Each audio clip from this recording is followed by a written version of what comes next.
with us on Overdrive. There's a new Range Rover Velar in town. It's not only stunning to look at, but it's also got plenty of new creature comforts. Let's take a look.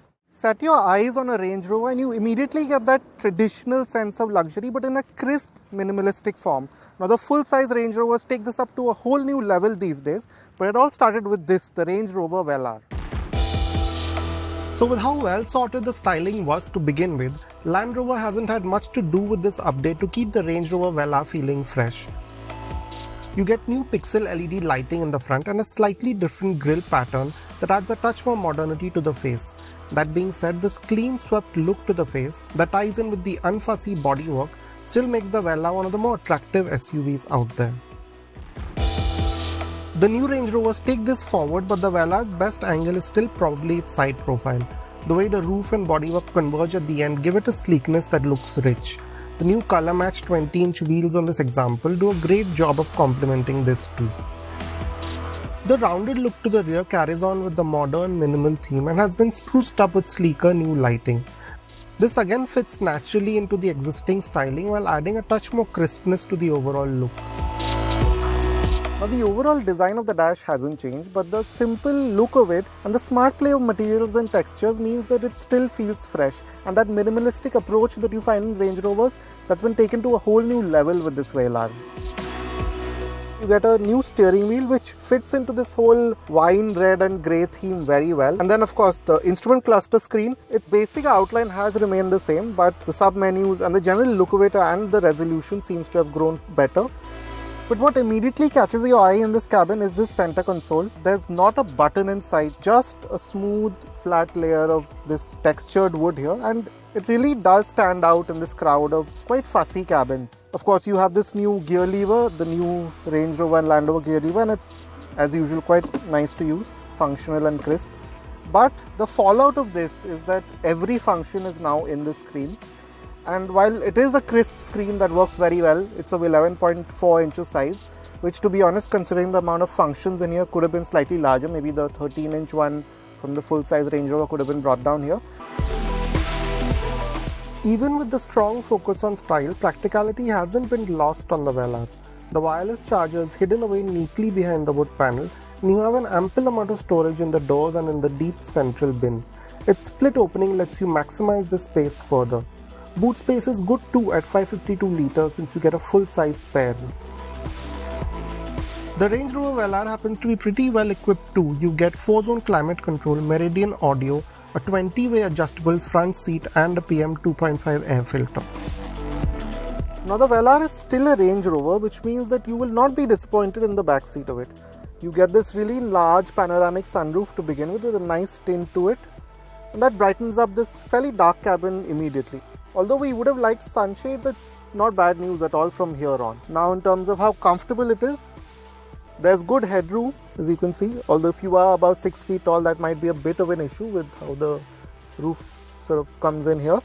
But there's enough place to put your feet, the floor sort of rises up which makes for a nice rest if you will.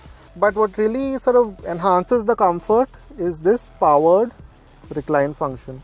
And you really can recline to, as you can see, quite a nice angle. So long journeys you will be comfortable in the Velar. But safety could have been given more attention. There are no ADAS features and you get 6 airbags as standard. But there is a crisp set of 360-degree cameras, TPMS, hill hold, hill descent control and torque vectoring by braking. As expected from a Range Rover, the Velar will go quite some way off-road despite its prim exterior. You get all-wheel drive with a central locking differential, terrain response 2 with weight sensing, 2 off-road ride height settings, the transparent bonnet feature being the highlights. Now first things first, getting into the Velar is pretty easy. You have an access mode for the air suspension that lowers the car to a very comfortable height. Now coming to the driving experience itself, we are driving the diesel version of the Velar, and this is powered by a 2-litre turbo diesel that makes about 204 PS and 430 Newton meters.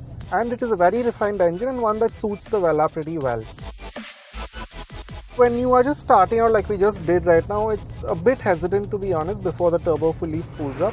But once you are up and running, it's got that very likable thing that diesels do, that linear flat torque delivery, and it's got a fairly wide power band too for a diesel. So you notice that the Velar will keep pulling right up to close to 4000 RPM, maybe 3500, which means that even though in terms of outright outputs it may be slightly down on other rivals within the same price bracket, but in the real world you barely notice this difference.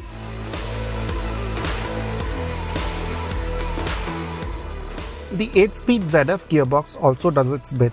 In the D mode, it's a bit hesitant to downshift under hard acceleration, but in more sedate driving, the wide power band tides you through this. In any case, switching to the sport gearbox mode fixes this to quite an extent without the Velar becoming too snappy. You also have well-judged drive modes. These don't make an especially stark difference, but in the dynamic setting there is a pleasing enhanced engine note that makes things more exciting. In any case, the Velar is as refined as you want an SUV of its price to be, with well-controlled wind and tire noise, helped by active noise cancellation. But really what has changed from the last time we drove the Velar the most is the ride and handling characteristics of this SUV. The last version we drove was a petrol with, if I remember correctly, steel suspension, but with this new adaptive air suspension package, with the adaptive dynamics active damping, it feels a lot more sprightly, it feels a lot more planted than what we remember it to be. But generally in terms of an SUV that you would drive regularly, that you might sometimes want to push a bit harder, it has that connected, secure feeling that you want so much. Priced at Rs 1.14 crore on road, the Range Rover Velar competes with the slightly larger Mercedes GLE and BMW X5.